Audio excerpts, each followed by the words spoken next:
One thing I really like to do at events like this is to draw on the insights of people who work in policy besides academics. I first met Tom Farr, I believe, I do not swear to this, 2003, 2004, at a State Department event.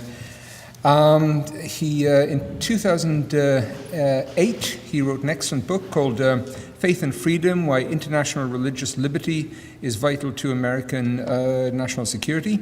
He was the first director of the State Department's Office of International Religious Freedom. And presently, just to describe his present role, he's director of the Religious Freedom Project at the Berkeley Center for Religion, Peace and World Affairs, and a visiting associate professor of religion and international affairs at Georgetown's Edmund Walsh School of Foreign Service. Many of us write about issues and concepts and theories of religious freedom, but here's somebody who tackles the issues at the sharp end of the issue, and somebody with an enormous range of valuable experience to report. And I would like to hand this over to Dr. Farr.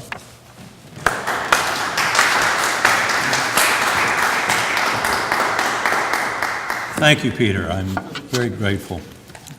Grateful to be here, thanks to you and the Institute for Studies of Religion.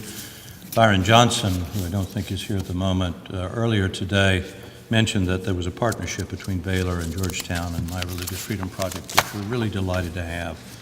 And so my thanks to Byron as well as the director of the Institute for Studies of Religion.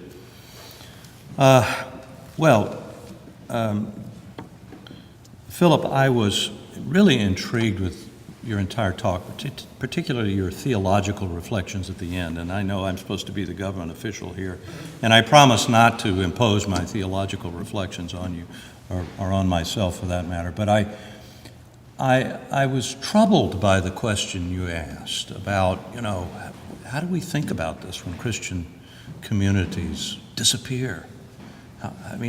How do we think about it theologically? And, if we're praying Christians, how do we talk to God about this? I think this is a terribly important question. It's not one that is asked in the halls of Foggy Bottom, the State Department. And therein lies part of my theme today. I think I want to begin, though, by a little bit differently than I had originally thought. Whenever you sit through and hear the kinds of presentations you have that we've heard, it kind of changes the way you start, or it does me. And I want to point out that the very first writing assignment I had as a young Foreign Service officer, I had a 21-year career in the American Foreign Service. The first written assignment was to write a memorandum, which is a term of art for the State Department, on the Armenian Genocide.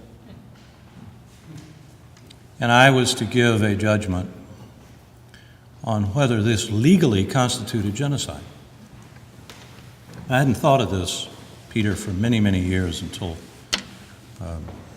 we have begun our discussion today. And I'm a little embarrassed to tell you I can't quite remember how I came out on this, but as a legal matter, this was the question: is the UN Convention on Genocide,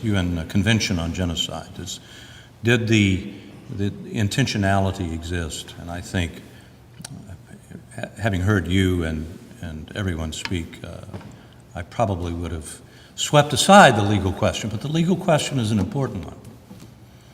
It's an important one because it triggers actions by the American government and other governments, supposedly. What is genocide? What does it mean? And is what is going on today in Iraq and Syria genocide? Nina and I spoke of this. By the way, congratulations on inviting Nina Shea to this conference. She has for decades been a leading, if not the leading voice on talking about religious persecution, not just of Christians, although her voice is raised about that now because Christians are in the crosshairs. But historically, she has done a great deal to do work on this and worked with Frank Wolf, who was here earlier today and who's one of the authors, the primary author of the International Religious Freedom Act, which I'll mention again in a few minutes. But what is genocide? I'm going to argue that what's going on today, and I'll sound like an American diplomat when I say this, is a cultural genocide. That is to say, I think it might be difficult as a legal matter to get ISIS in a court of law, and by the way, I wouldn't want them in a court of law. I would prefer to put them somewhere else, 6 feet under. But if I got them in a court of law and I had to argue that this was genocide against them, I think I would have difficulty because they're not killing all the Christians. They're simply, as I believe it was Nina said, you have 3 choices. You can convert to Islam, you can die, or you can leave. And many have chosen to leave. I think that's a cultural genocide simply because the result is very likely to be the disappearance, the substantial disappearance of Christianity in Iraq and Syria. This is one reason I was intrigued by Philip's question. What would that mean if it were true? So let me begin by putting my cards on the table. I believe the United States remains the most powerful nation in the world and potentially the greatest force for good, and that we can't stand by and let this happen, whether it's a genocide or not. It's a civilizational catastrophe that is happening in Iraq and Syria, not only because human beings are suffering terribly, as you can see on the television, but because, Nina hit this briefly today when she talked about pluralism, if you remove all the Christians from any region today, you are destroying, or at least reducing dramatically, the possibility of stability. Why? Because Christians are superior? No, not necessarily, but because they contribute to these societies. They are part of the fabric of Iraq and Syria and have been for 2 millennia. We had, in fact, the first time I was involved with Judge Ken Starr, the president of Baylor, and Byron Johnson, we had a conference in Rome in 2013. And one of our keynote speakers was the patriarch of the Chaldeans in Iraq. Louis Philippe Sacco is his name, and now he's in the eye of the storm. This was pre-ISIS. And he gave a speech entitled, "What Happens to the Middle East If Christians Flee?" And his answer was twofold. Suffering of the Christians, boy, that was an understatement. But 2, instability and suffering on the part of the Muslim communities that are left. Again, not because we're superior human beings, but because we're part of the fabric of those societies. So what's going on there is a tragedy of such stunning proportions that one is almost grateful for the terrible images that we can see on television. So what can we do about that? That's why I'm here today. And I'm afraid I don't have a very satisfactory answer. I'm not going to talk too much about bombs and military, but let me just kind of work through this with you and give you my views on this, what the problem is and what some solutions would be. My central purpose is to try to answer this difficult question.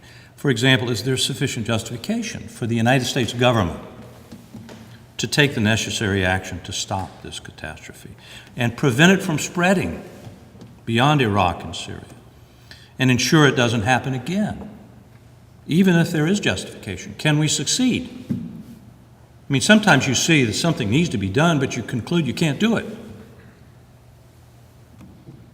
What does success mean? And how might we achieve it? I'm going to try to grapple with some of these questions.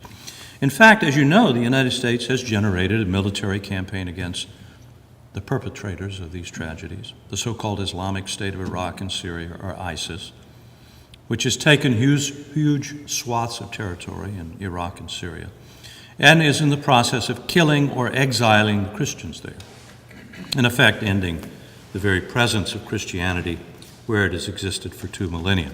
I strongly support the use of military force against ISIS.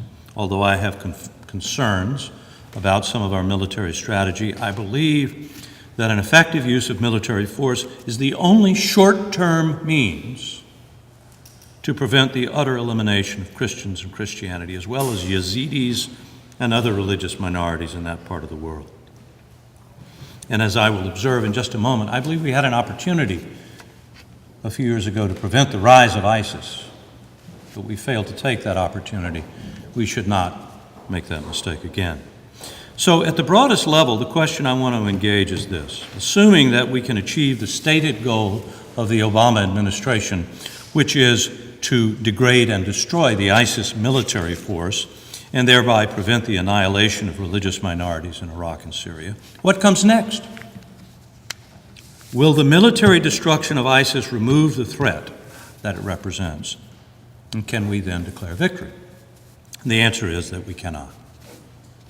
As I tell my students, I wouldn't ask the question if the answer was what you might think. We cannot, in my view, because ISIS represents more than an army, more than a military force that can be defeated and eliminated from the battlefield. If we succeed in killing every one of these barbarians, we will not have defeated their central motivating force, which, in my view, is the ideology of violent Islamist extremism. While ISIS is the most virulent practitioner of this ideology, it's not limited to ISIS. It's embraced by growing numbers of radical groups around the world. Now, we must contend, if we're going to talk about the United States government, with the refusal of President Obama and Secretary Kerry to credit the religious motivation of ISIS, let alone acknowledge its global dimensions. While most of us embrace the goal of respecting Islam, and we should, we must also hope that the administration can attain the strategic imagination and the wit to identify the true nature of the terrorism that threatens us without offending the great majority of Muslims who reject the goals of the terrorists. That task will be difficult, but its difficulty doesn't diminish its importance. We must be realists if we are to defend ourselves successfully. Realism means identifying things as they are and calling them by their right names. How can we defeat any enemy if we insist on denying its goals and its motives? The administration argues that we would legitimize ISIS if we acknowledge the Islamic arguments that they make to justify their actions. That's like saying U.S. policy legitimized the Soviet Union by acknowledging the motive force of communism as the ideology underlying Soviet policies. Had we not understood and countered the ideology of communism, we could not have fought the Cold War successfully. By the same token, if we are to defeat ISIS and the other violent Islamist extremists in the world, we must acknowledge, understand, and fight effectively against the religious ideology that, in part, motivates them. Whether we acknowledge it or not, ISIS is merely one outcropping of a growing global phenomenon of violent Islamist extremism. Now, it is true, and this is important, that the explanation for this phenomenon is not simple or monocausal. The rise of Islamist terrorism has several explanatory components, including the decline of Islamic influence, the Ottoman Empire in the world since the 18th century, the history of Western colonialism in the 20th century, the failure in nations such as Egypt and Iran of Western models of secular nationalism and socialism, and persistent economic stagnation throughout the Middle East. All of those have something to do with the phenomenon of violent religious extremism. But the ideological core of this terrorism, the central switching idea that provides oxygen to the movement. Forgive that mixed metaphor. The central idea that provides oxygen to the movement, melding the other grievances together and rendering them lethal, is a conviction about Islamic religious obligation that is shared by Sunni and Shiite extremists alike. That conviction is that Islam must be defended by violence, that anyone who offends Islam or its prophet must be punished, if not by the state, then by non-state actors. That simple but powerful idea is well grounded in the sources of Islam and lends legitimacy to the terrorists. For them, for the terrorists, the obligation to defend Islam justifies terrorism, including the savage slaughter of innocents. Unfortunately, the idea that Islam must be defended by violence, as opposed to mere terrorism, is also represented in many Islamic countries in the form of anti-blasphemy and anti-apostasy laws. Nina Shea talked about that. And practices. These laws and practices are embraced not only by violent extremists and terrorists, but by many ordinary Muslim citizens in the Middle East. This element of the problem is part of mainstream Islam, and however inadvertently, has the effect of empowering the terrorists. I'll return to this subject in just a moment. For now, let me give you a brief survey of the global and diverse nature of this problem of violent Islamist extremism. First, what we're talking about today, or what I'm talking about, the conviction that violence is not only warranted but required of Islam's defenders, lies at the core of ISIS's drive to take territory, to establish a caliphate, and to enslave or eliminate Christians, Yazidis, and other minorities, as well as Muslims who reject their goals, whether those Muslims are Shiite or Sunni. ISIS, as Nina said, and as a number have pointed out, in case you don't know, is a Sunni Islamic organization. It drives the actions, violent Islamist extremism now, drives the actions of Nigeria's Boko Haram in defending Islam, with terrorist actions that include the burning alive of schoolboys, 120 of them, most of them Christians, or the kidnapping of Christian girls and other girls, non-Christian as well, and coercing them to convert to Islam. The drive to defend Islam with violence constitutes the motive force of al-Shabaab in Kenya, the al-Nusra Front in Syria, Hezbollah in Lebanon, the Taliban in Afghanistan and Pakistan, and of course, Al-Qaeda in its various guises around the world. The belief that Islam must be defended by violence, the defensive jihad, you mentioned, Philip did, the desire to defend as a motivating force. The defensive jihad is well established in Muslim sources. This was the reason given by Osama bin Laden and Ayman al-Zawahiri for the attacks of 9/11 on our own country. Violent extremism is still embraced by many of the Muslim brothers in Egypt and Syria, although not by all of them. It's the fundamental premise of Saudi Wahhabism, which is the oldest of the extremist movements. Wahhabism remains dominant in Saudi Arabia, the land which contains Islam's holiest sites, Mecca and Medina, as well as the destination of the Hajj, a place of pilgrimage which all Muslims, if they're able to do so, are to visit sometime during their lifetime. Wahhabism continues to provide theological justification for violent extremists around the world, and it is exported, has been for decades, from Saudi Arabia to mosques around the world, including in the United States.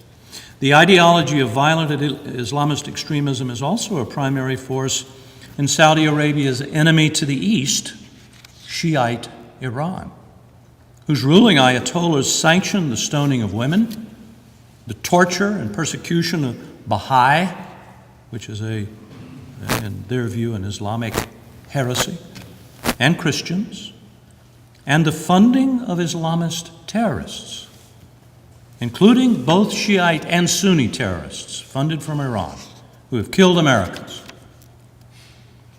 It seems highly likely that Iran's drive for nuclear weapons is not completely unrelated to the conviction of its ruling elites that Islam must be defended by violence. In any case, in my view, it would be foolhardy to ignore that possibility. So, it's a very brief thumbnail sketch of what I take to be a very serious global problem. How can America meet this multi-pronged, geographically and religiously diverse threat? Put in simple terms, our task is to defeat the idea that Islam must be defended with violence. Of course, American foreign policy cannot by itself defeat that idea. If the power of that idea is to be reduced or eliminated, the task must be undertaken by Muslims themselves, especially in the nations where this view is prevalent. But in order to defeat it, these people, who are sometimes called moderate Muslims, a term I don't particularly care for, it's like calling me a moderate Catholic. I'm not. I'm a 24/7 Catholic.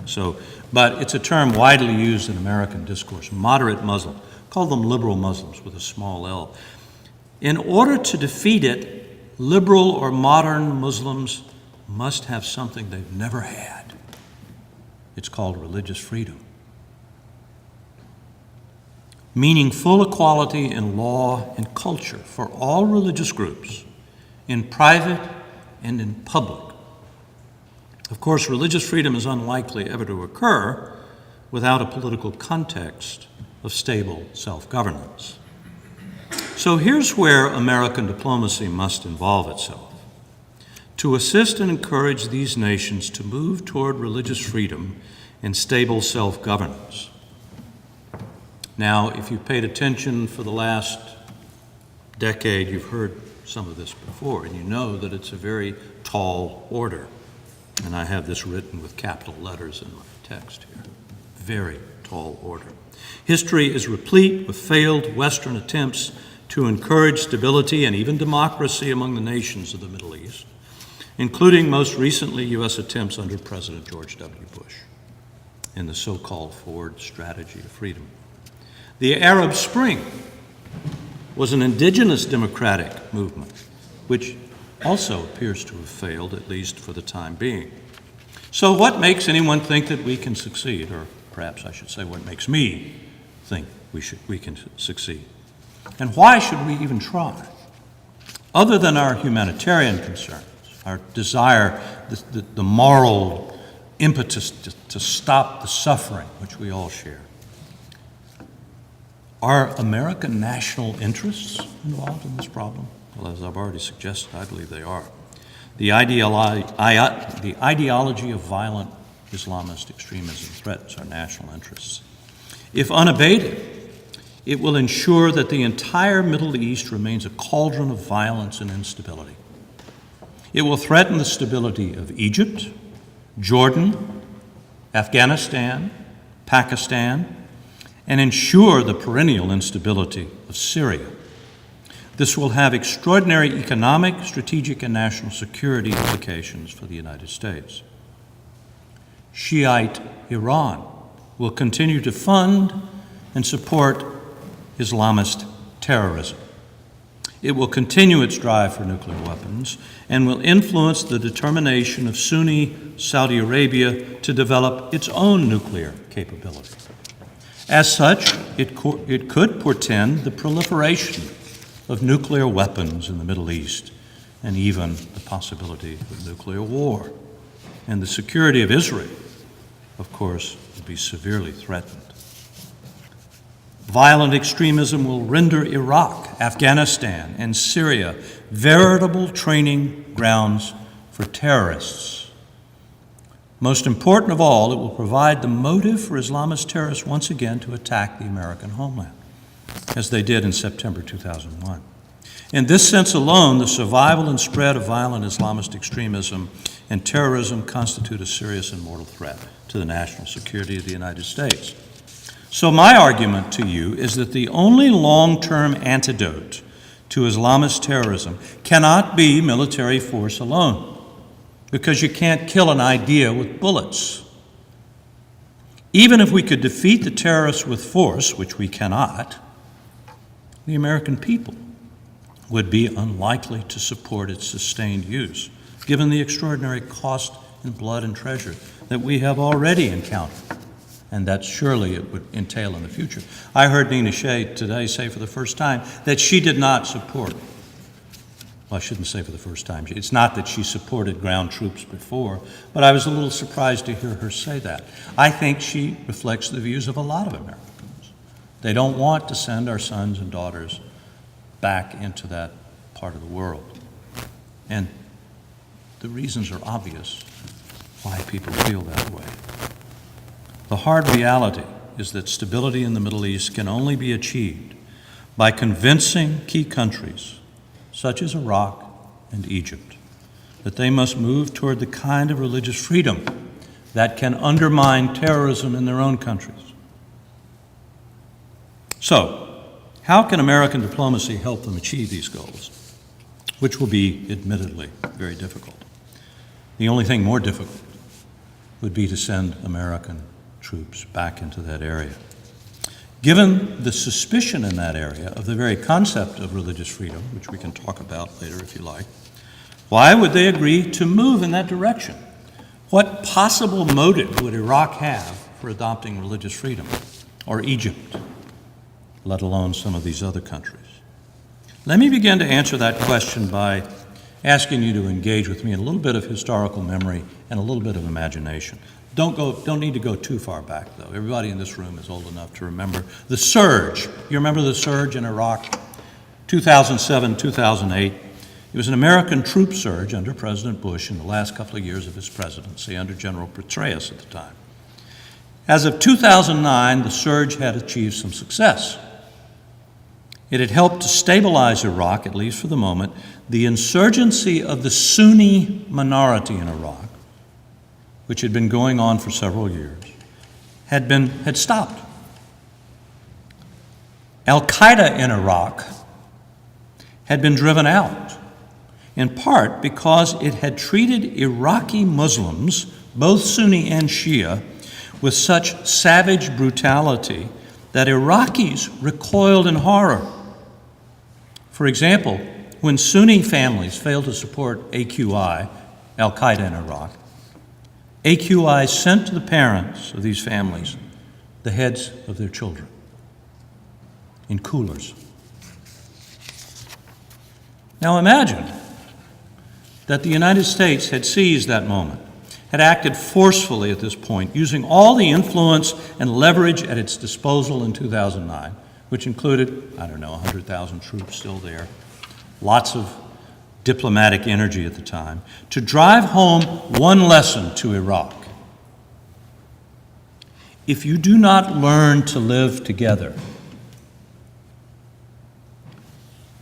AQI is going to come back.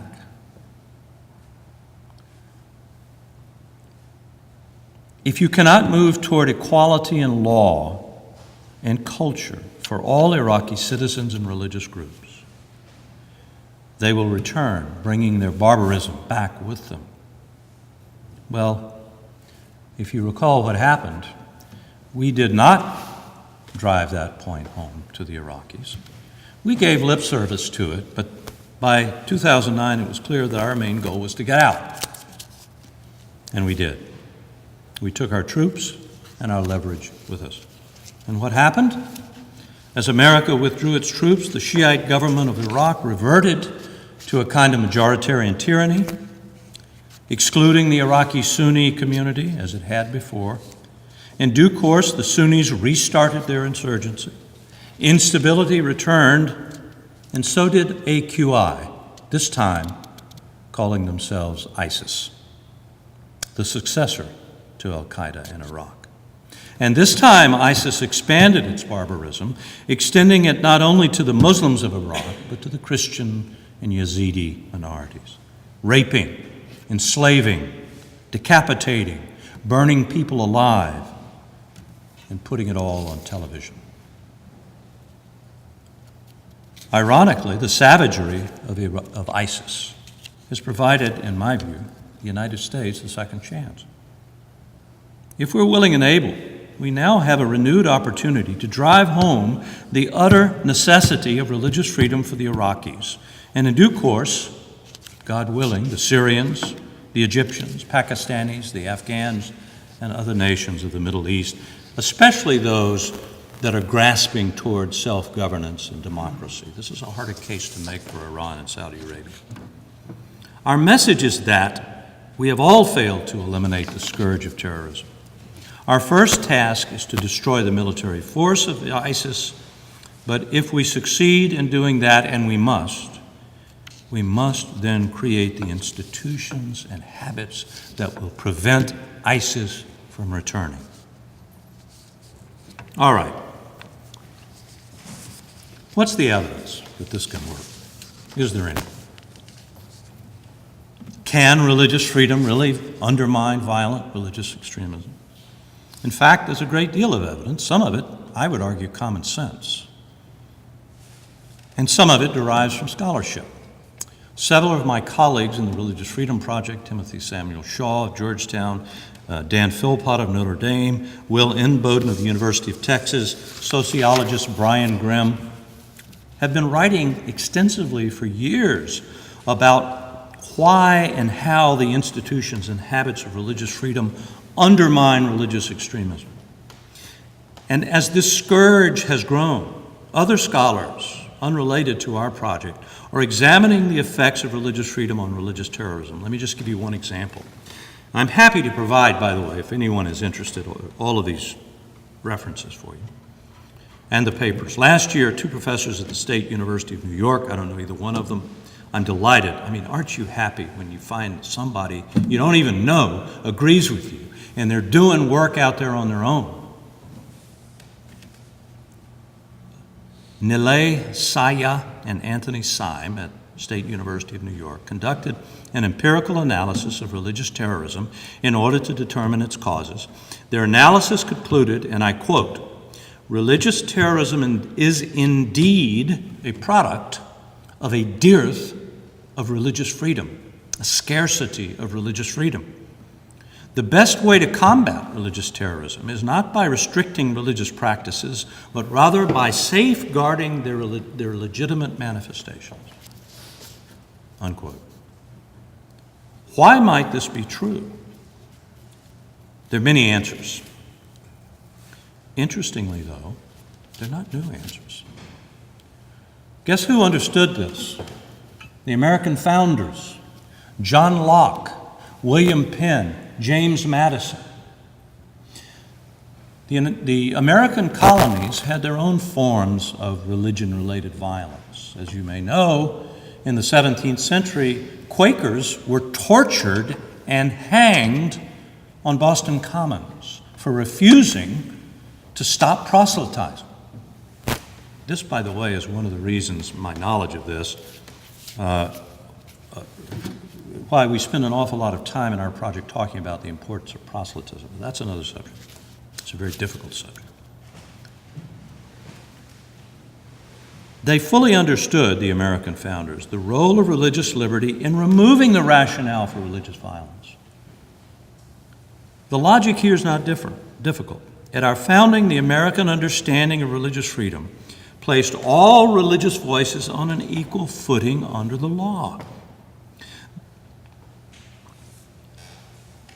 In part to rid the new nation of the impulse toward religious violence, the First Amendment of our Constitution gave every American citizen and every religious community the right to the free exercise of religion on the basis of full equality.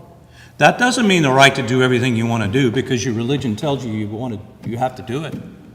That doesn't mean the right to commit violence because your religion says you're obligated, or to burn widows at the pyres of their husbands, which is a horrible practice among some religious groups in India. There are limits to the free exercise of religion, and the limit is implicit in the whole notion of equality under the law, and the banning in our own country of the establishment of religion, which prevents a monopoly by any one religious group. This system invited religion into the public life of our country, and by doing so, it accommodated religious actors and religious voices to the American democratic experiment and discouraged them from acting outside of the system of violence. What would the world be like, ladies and gentlemen? What would the world be like if the lands of Islam just accepted that logic?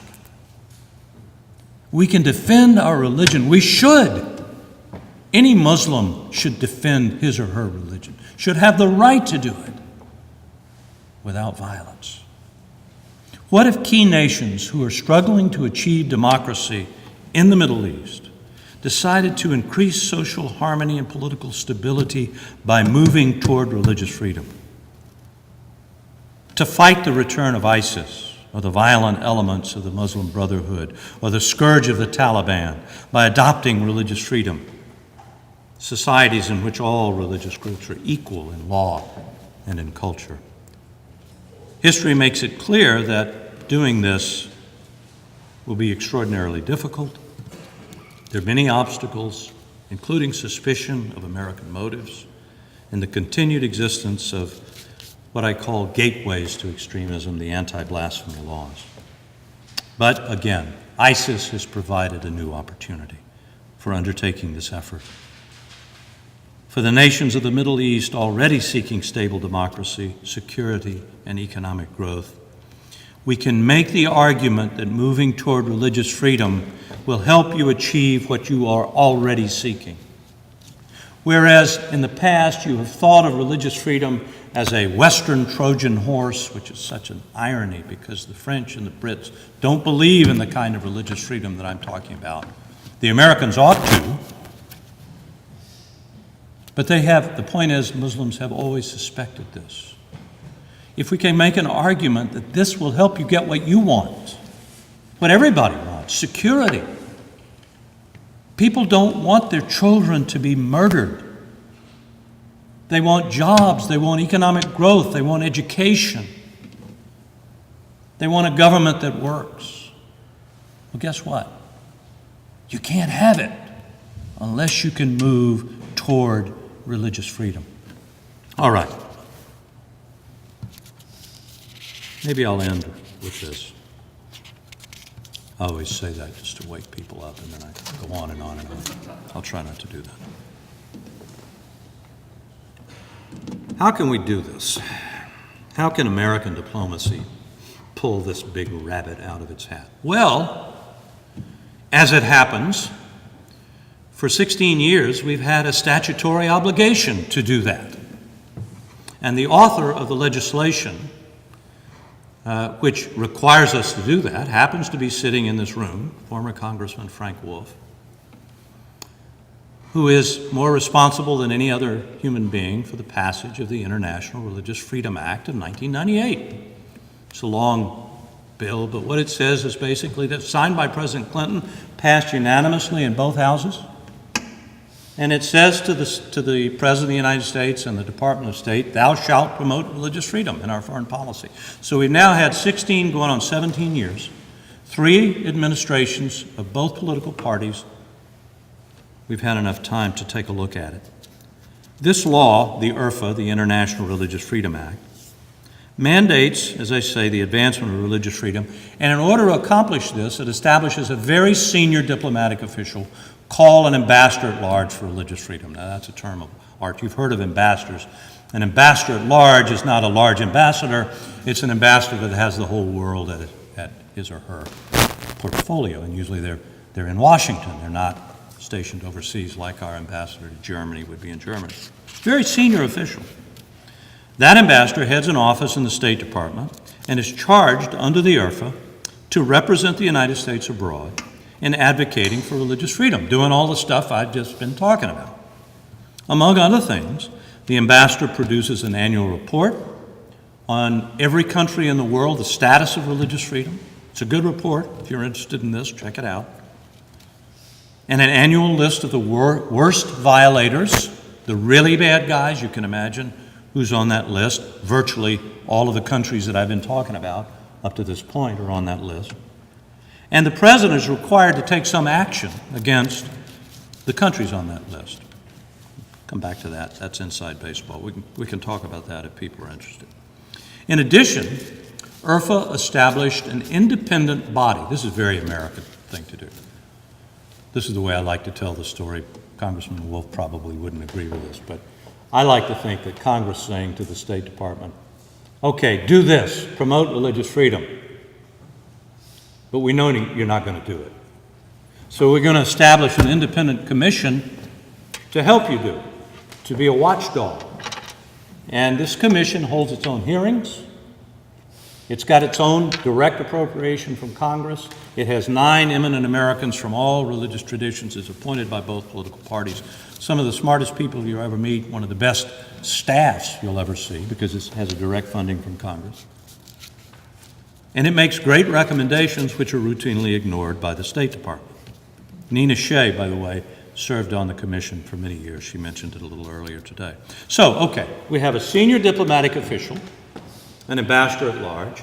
We have an office in the State Department. We have a watchdog commission. We have an annual report. We've been doing this for 17 years almost, under 3 administrations. What's the problem? How come we don't have religious freedom in the world?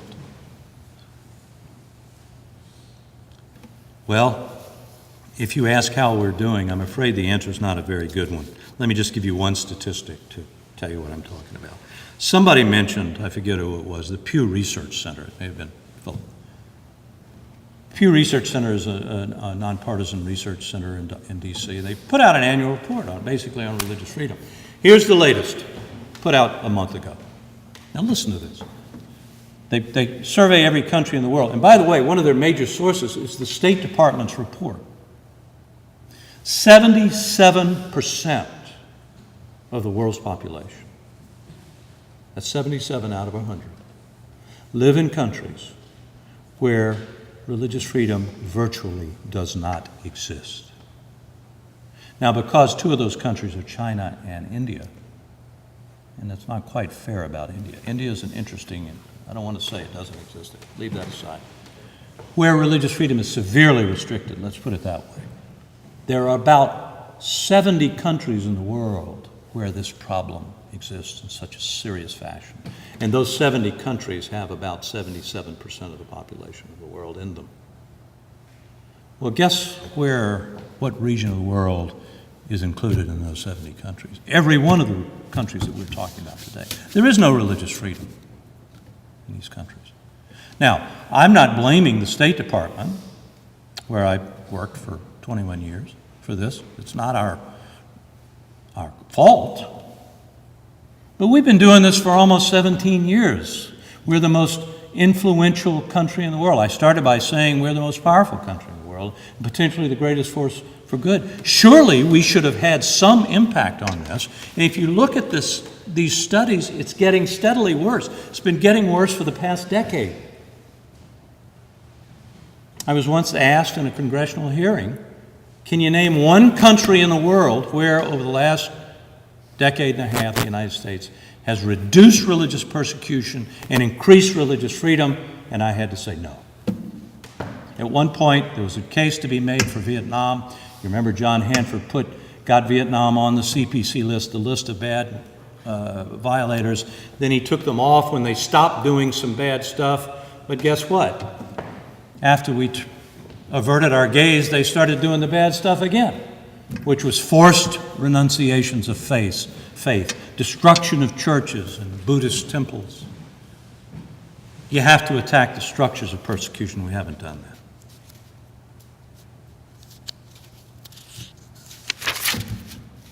Why? 17 years, all of this bureaucracy in the State Department, senior officials. We've now had 4 ambassadors at large, by the way. There are many answers to the question of why we fail, but let me provide the one that I think is the most important. We have failed because we haven't tried. Seems odd. All this wing-flapping reports, lists of bad guys, ambassadors. I think our policy has been highly rhetorical. If the gauge of a policy is words, we've issued a lot of words. Let me just tell you about this administration. I don't want to be political about it, but they're the administration that is responsible for this. They've been in office for 6 years, over 6 years. For over half that time, there has been no ambassador at large for international religious freedom. The office was vacant. What does that tell you? When it was filled, up until now, and I'm going to tell you about now in just a minute, there's a little good news here, but when it was filled, the incumbent lacked the experience, didn't know what to do, and did not do a very good job. So for basically 6 years, this administration has done very little in terms of advancing religious freedom. We've issued the reports and put out the lists, but reports and lists are words. They are not policies. The ambassador at large, even when there was an incumbent, this is a very senior official. The ambassador at large for global women's issues, which, by the way, was filled immediately by this administration, which it should be, works directly for the Secretary of State, ambassador at large for global women's issues. Her office is in the Secretary of State's office. I don't mean physically, bureaucratically. And when you ask who's your boss, the Secretary of State's my boss. The ambassador at large for international religious freedom works buried in the bureaucracy, works for a lower-ranking official many levels removed from the Secretary of State. It's like having an Army general working for an Army colonel. If you ever saw that, you'd say, wait, what's going on with this? There must be something wrong with that general. He must be being punished for something. It doesn't take a rocket scientist to look at this and conclude that this administration, and frankly some others before it, don't consider this a high priority, which helps to explain why we've had so little effect. But let me end with a few signs of hope. I said I would end, I lied, I'm going to do one more, because I want to end on a little bit of an upbeat note. There's a growing awareness in Congress and even in the administration that advancing international religious freedom can increase American national security. ISIS. One encouraging sign is that the President has nominated, and the Senate has confirmed, a new ambassador at large for religious freedom, David Saperstein. And although I personally have had some disagreements with him, I've known him for 20 years, on domestic religious freedom issues, he has brought to the job a new energy, a determination to renew U.S. international religious freedom policy. He's a good man. I think Congressman Wolf would agree. In fact, I know he does. He told me he did. David's job, Ambassador Saperstein's job, is cut out for him. Not only does he face an enormous problem overseas, but inside the State Department, he and his office are still isolated and substantially without resources. Moreover, he works in an administration which has just issued in February the new national security strategy of the United States. You can be forgiven if you aren't aware of this document. Not many people read it. But it's supposed to lay out what's our national security strategy. Well, guess what it says? Terrorism is declining. Is a declining threat to the United States. However, and so Ambassador Saperstein is going to have to deal with that problem. But he's operating in a bit of a shifting environment. The same national security strategy argued correctly, in my view, that whatever terrorism does remain is not going to be defeated entirely by military force. We're going to have to develop the civil society organizations, is the way they put it in the national security strategy. Incredibly, there's no discussion of religious groups as part of civil society, which is, to me, very revealing and disturbing. I mean, can you imagine? There is no civil society in most of these countries, but if you can imagine civil society developing, meaning non-governmental society, universities and immigration and naturalization services and even businesses, can you imagine Islam not being part of this? Of course not. It's got to be part of it. The hopeful sign is the recognition that American diplomacy has got to have this positive impact, and I believe there's an opening for Ambassador Saperstein to make that point with them. Other hopeful signs, and I truly will end on this. In both the House and the Senate, there are efforts to improve or amend the International Religious Freedom Act. The one that I favor is put out, has been dropped, as they call it in Congress. It took me a little while to get used to that term. It sounds like you lost it, you drop a bill. That means they've inserted it into the system.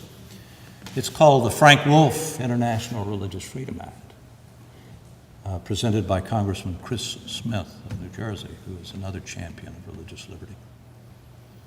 And in it, they are going to try, if they can get the Congress to accept it and the President to sign it, to fix some of these problems within the State Department, so that this ambassador of ours has some authority and some resources, that he's no longer viewed as some kind of boutique ambassador imposed by Congress on the State Department, but in fact represents an issue whose time has come. And that is to protect and counter the to protect against and counter the cultural genocide that is occurring in Iraq and Syria, but also to protect the national security interests of the United States. So I'll stop it there. Thank you.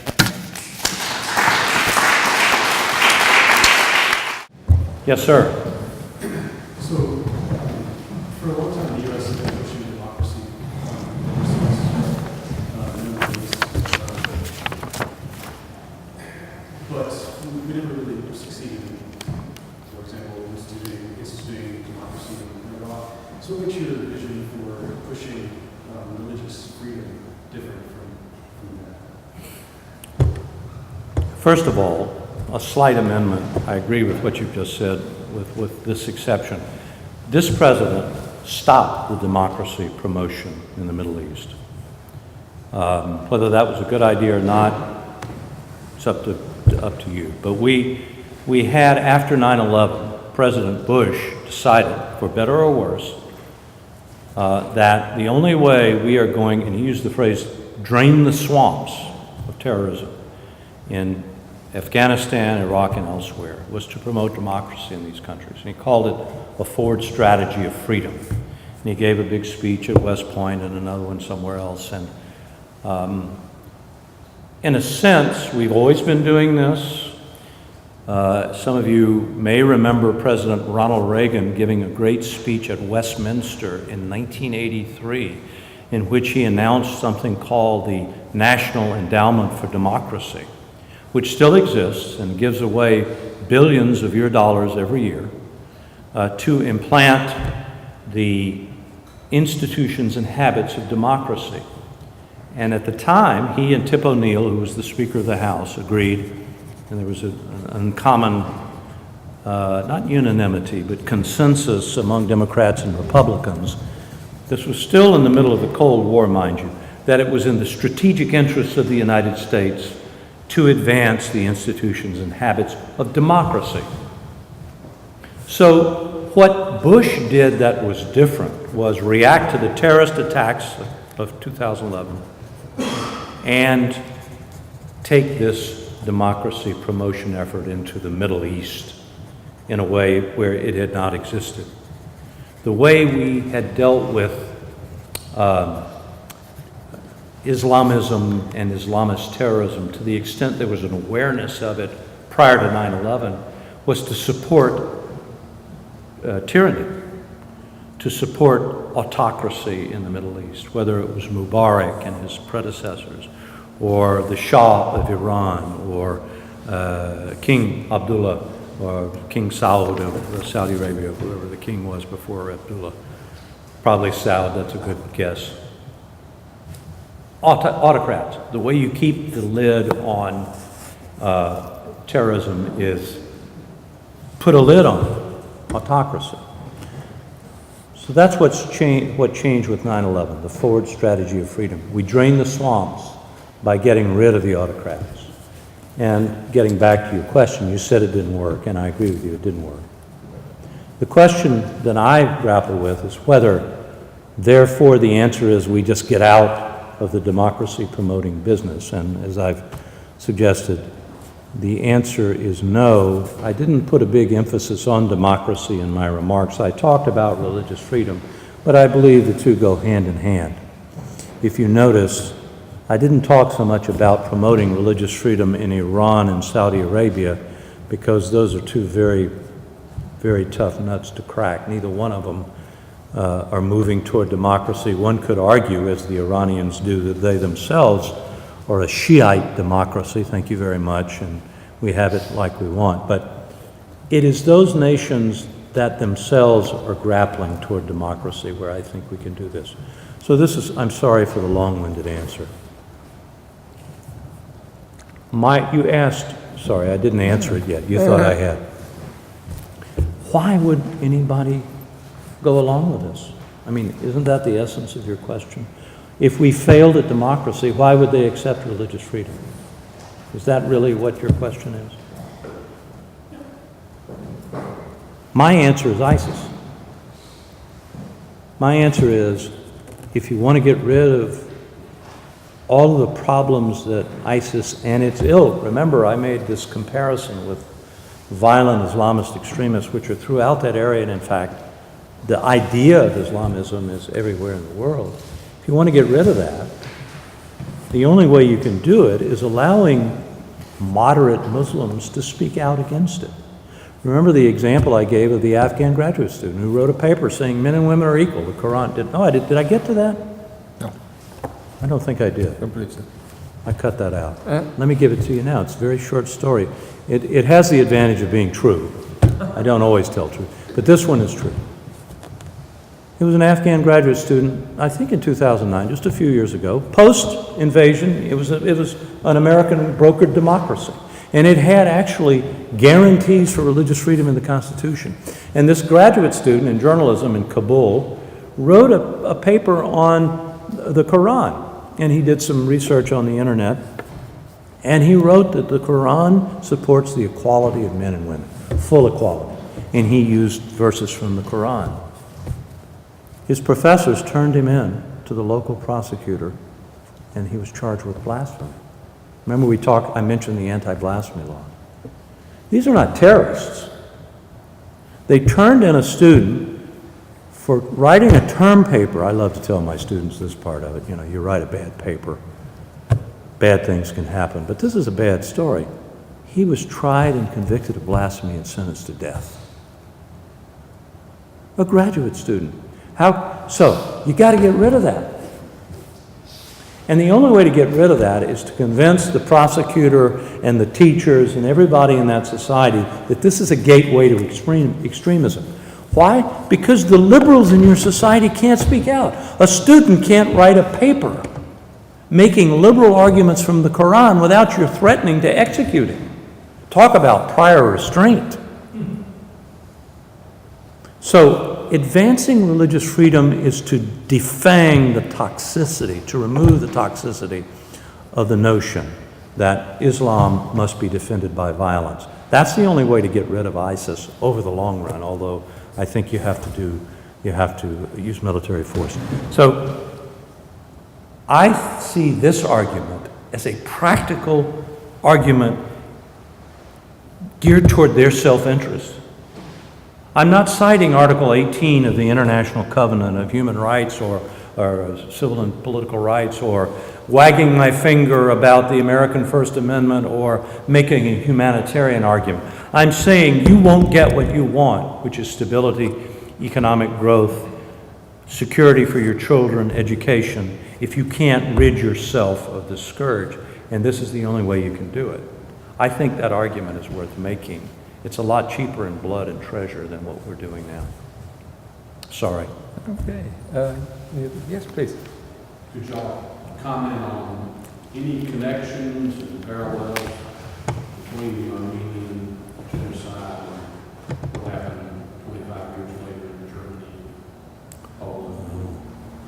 I think you'd be obvious. Yeah, well, I think that last night we evoked, and both of us evoked, Hitler's famous 1939 speech made 8 days before invading Poland, who today, after all, speaks of the annihilation of the Armenians. So, it's clear that in large part as well, through the German-Turkish alliance during World War I, you had a transmission of the event quite deeply into German Foreign Office records and into the German bureaucracy, and you had a lot of narrative coming back from the killing fields of World War I on the Eastern Front into Germany. One of Hitler's best friends in the early days of the Nazi Party was a man named Max von Erwin Schubner-Richter, and he had been a vice consul in Erzurum, a very important then Armenian city in eastern Anatolia. And he impressed upon the young Nazi Party certain things about the eradication of a disliked minority group. And this stuck, So the ties between Germany and Turkey from World War I yield a number of pathways into the way the Armenian extermination was processed by the Germans in the post-World War I period. So for Hitler, I don't want to exaggerate it, but for Hitler it was an event to note. You could eradicate a hated minority group in a concentrated period of time. And collective memory could also disappear. That's why the who today, after all, is, as I was noting last night, important for its suggestion about the importance of memory as an ethical reality, So connections are there, they're rich, there's still a lot more scholarly work to be done on the interaction between the two genocidal events of the 20th century. It always interests me that, the Nazis may have been secular, but they mobilized Christian bigotry and Christian anti-Semitism around Germany and throughout Eastern Europe. Without the long tradition of Christian anti-Semitism and really genocidal anti-Semitism, you wouldn't have had the kind of extermination of the Jews of Europe that you did. And in the case of Turkey, both secular leaders, but they also mobilized the Islamic religious ideology against their Christian minority. So I feel like there's no market on the manipulation of religious ideology for mass killing. We see that every religious system is capable of that kind of utilization. So, lady here, please. Yes? Just want to ask a question. The underlined line is the same. People were killed here, people were killed here, tortured there. What do you think is harder to fight in the name of democracy? Religious fanatism or racial discrimination? Very hard to draw a line. It is. I would find it so hard to draw a line because it's so hard to know definitively that one is one thing or the other, because the kinds of rhetoric, the kinds of activism shade into each other so much. So I think that's a very tough question, which is why I hand it over to my colleagues.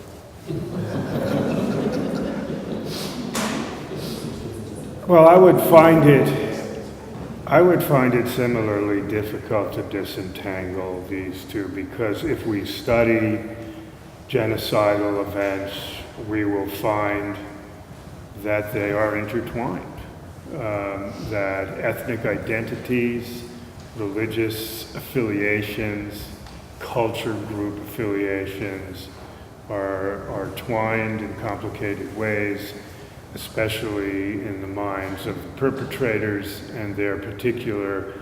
And remember that each event, all of these events are not the same, although they have intersecting commonalities, that you find certain anatomies in studying genocide cases, but they are all different as well, and each case fashions a different kind of perpetrator ideology. And if you have to study that ideology carefully and well to see how the components of identity fixation play out toward the targeted group. It'd be a good study to take Tutsi, Jews, Roma, Armenians, Assyrians, for example, and see how that plays out. I don't have a quick and easy answer for you. I'll give you one example. I talked about the genocide in Southwest Africa. The language there is very interesting because you think it's going to be racial. In other words, that the Germans are fighting black Africans. But the language they use and the rhetoric they use is entirely from the Christian Old Testament. It's from the books of Deuteronomy and Joshua. And they take whole language and imagery from the campaign against the Canaanites in the Bible and apply those to the Herero. And there's one word which runs through this the whole campaign, which is, at one point, the general issues a Vernichtungsbefehl, which is an extermination order. And if you look at the word Vernichtungsbefehl, where are they getting this word from? And they're getting it through commentaries on the Old Testament. So it's a religious war, it's a racial war, it's an imperial war. I would find it very hard to draw that line. And therefore, which is harder to suppress? My parents, I was born in Germany, and my parents were clever enough to flee in January 33 Good. because the month after that, in February, they burned the Reichstag. And on March, nobody had a place to work. Yeah. You were not allowed to go to a Jewish doctor, or like my father was a doctor, or to go to buy something. So in April, everybody who could, who was clever enough or aware enough, just left the country. It was racism, no doubt about that. The wonder is, after my family was there since the 17th century, why only now? If so, I mean, it wasn't a peaceful time in history for Jews ever. But then what happened in the 19th, 20th century, it's unbelievable. Well, it mobilized, the Nazis mobilized, 1,500 years of Christian anti-Semitism. And that's why these ideas are so hard to kill. And that's why these ideas matter so much, because ideas are flammable. The best book on this for me is James Carroll's book, Constantine's Sword, A History of Christian Anti-Semitism. I think you learn a lot from it if you are interested in reading about it. But I thought last night you were really saying that like the Armenian genocide had more to do with the modern conception of the state, bureaucracy. And I'm just not, they probably did make use of it, but boy, the biological, scientific, You mean now? bureaucratic justification seemed to me to be more potent. You mean in the Nazi case or the? Nazi. Well, the Nazi case, the biomedical eugenics ideology is almost fantastical looking at it in relation to other perpetrator ideologies. It really is extreme and ersatzly making use of pseudoscience. But connected to it is the long history of the idea that the Jews are a tainted culture group, a tainted people. Again, Jim Carroll, who's a Catholic priest, goes back to the Gospels to find this in John and Matthew, where the Jews are blamed for the killing of Christ. That rhetoric doesn't disappear in 20th century Central Europe. So both are going on. It's part of a larger recipe. There's never one factor. It's a really complicated web of cofactors that go into perpetrator plans. Yeah. If you look at Romania, for example, which had one of the most vicious anti-Semitic movements, the main group was the Iron Guard, but the official name of that group was the Legion of the Archangel Michael. And so, the religious language is very, very explicit. I think you had a question here. Yeah, Dr. Baldwin said something about the moral or ethical function of historical memory. I was wondering if you could explain that a little more. Is that simply those who don't know history are doomed to repeat it, or is there something more to it? Well, the Hitler case, I mean, to use the Hitler statement from which I, riffed, if you will, Hitler is, in other words, if the popular culture forgets the dimension of a human rights history, perpetrators feel more emboldened to be cavalier, feel they can do what they wish because power dominates. Hitler said in that very speech that Genghis Khan was his model, and that Genghis Khan's pillaging of Central Asia and Anatolia and so on revealed that history belongs to those who win. So, I think that collective historical memory, especially in relation to large or small, let's say significant crimes, matters. It matters because it infuses a contemporary moment with tools and analytical skills to critique the potentials for the repeating of those crimes. It's no foolproof thing, it's no guarantee, but it's certainly helpful and important, to continue an ethical society, that we have critiquing intellectual and ethical memory of large moral events. And I can give some examples of events of that sort which have completely dropped out of non-specialist memory. So, for example, with some of my students, I will give a list of names which will include names like Dachau and Belsen, and also Vorkuta and Kolyma. And what are those names? And those were, vast Soviet concentration camps, which were scenes of vast, violations of human rights. I do not compare those to the extermination camps; they're different. But names like that and so much of that story is known well to specialists, but it does not have the everyday currency of, for example, some of the Nazi horrors. And I think that's a tragedy. I think we should know things like that. But that's an example of the chain of forgetting.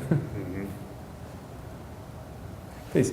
To Thomas, how would you respond about the recognition of the Armenian Genocide by the United States government to affect or impact or possibly positively influence the future of religious liberties worldwide? Do you think that the United States recognizing the Armenian Genocide, would that have a positive impact on the agenda that you described in your presentation?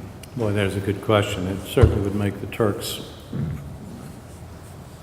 do crazy things, I would anticipate. We go through this. Frankly, I am not sure where we are. Is there a resolution pending? Or there's always a resolution pending. There hasn't been for a number of years, but I think now for the 100th anniversary, there's going to be one. I think it was just put forth last week. I see. So yeah, I think I read about that. But it's an interesting question. Historically what has happened is that, as I recall, many members of Congress would support a resolution condemning the genocide, the Armenian genocide. And then the Turks would gear into high gear and complain about it. And I seem to remember several years ago where this may have been under the Bush administration, where there were real threats about throwing us out of Incirlik and doing this, that, the other thing. And all of a sudden we found that maybe it wasn't a genocide after all. But I don't want to trivialize either of these. The real answer to your question is I don't know. I don't know how long it's been since you heard that from a former American government official. You never hear it from a current. But I don't know the answer to your question, but I will say that on the one hand, I think it is terribly important for people to talk about this, to have debates about it, to recall, I mean, the memory discussion that we just heard, I think is a very important product of these debates. But on the other hand, there is the legitimate question to be asked, what is it that we gain, and what is the cost-benefit analysis in terms of our own national interest, which I believe is something that should not simply be ignored. So if literally the Turks would throw us out of our major air base, I assume it's still Incirlik, I don't even know these days, if we were to do something like that, that should be taken into account. That's not a very good answer, but I think it's the one I would give. Well, to reframe the question another way, probably a lot of the people who are supporting the measures that you're talking about are evangelical, conservative Christians who are of a certain constituency in the United States. Supporting the resolutions, you mean? Yes. Yeah.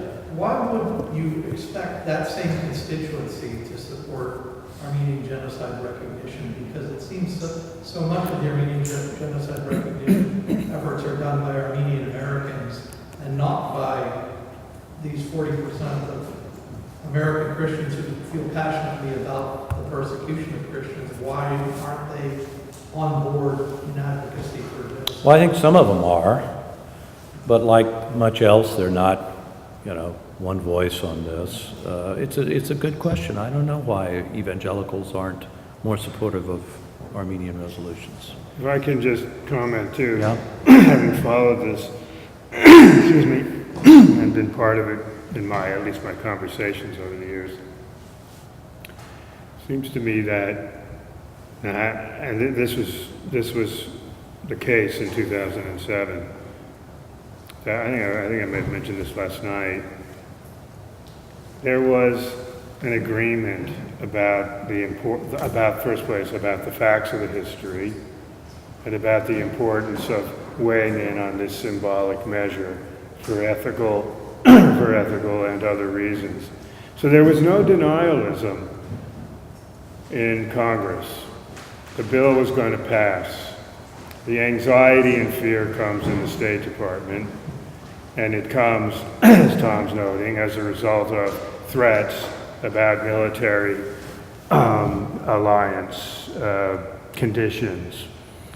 So I think that, I don't think there's a lot of hesitation on the ground in the U.S. It's really a State Department issue. It's an issue for the State Department. I would hope to prioritize in a different way, of course. And again, I think it's worth noting that every time one of these resolutions goes through in a country, France, Poland, Russia, Greece, Sweden, whatever, 22 countries have done this. And again, I note that this is done as a redress to Turkey's insistence on impunity, on denial, on no accountability, on aggressive vilification of the legacy of the whole event. Well, it's a redress to that. In all cases, Turkey does pull its embassy out for a few months. It will cut some business deals, but in all cases, business as usual resumes fairly quickly. I have no reason to believe that would not be the case with the U.S., who Turkey needs very, very much. We're the most powerful country in the world. I think we'd be able to pull this off. It would take, you'd have to get over you'd have to get over your jitters and have more ethical courage here. It would be a marvelous thing to see that happen. Maybe it will. I'll tell you this, if the evangelicals got behind it, it would make a dime's worth of difference in the State Department. I mean, these are just calculations that are made.